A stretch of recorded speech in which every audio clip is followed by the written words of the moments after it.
Hi guys, for today's video ay nandito tayo ngayon sa Green Natures. Kung nakikita nyo, ayan, Green Natures Resort.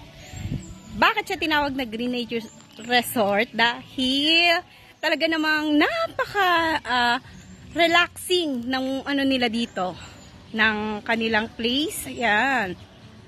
Para sa mga natures lover katulad ko. Ayan. So medyo hihingal tayo kasi marami na tayo nakain food. Okay, so let's go. Pasyal ko kayo. Yan. Samahan nyo ako dito sa loob.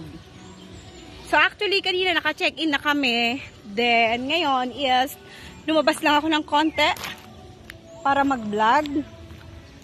Dito yung parking lot. Sobrang lawak ng parking lot. Kung nakikita nyo, yan. Parking lot. Siguro kasya dito yung 100 car. Kasama yung sa labas. Yan. And ito ay entrance. Ito yung pavilion nila.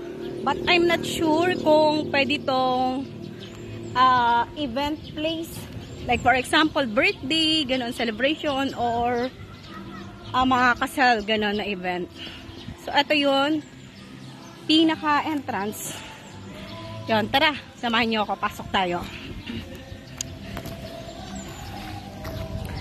Ayan, sobrang ganda dito guys. Pangalawang punta ko na dito, pero ang natatandaan ko na first napunta ko dito, kami, night swimming, kaya hindi ganun kaganda yung place na makikita. Pero pag-araw, sobrang ganda niya. Ganda niya guys. Tsaka grabe, affordable yung budget. Lalo na sa mga barkadahan, tapos mga reunion. Yan. Ito yung pinaka-entrance, yon. Tara, pasok tayo, samahan niyo ako. Let's go!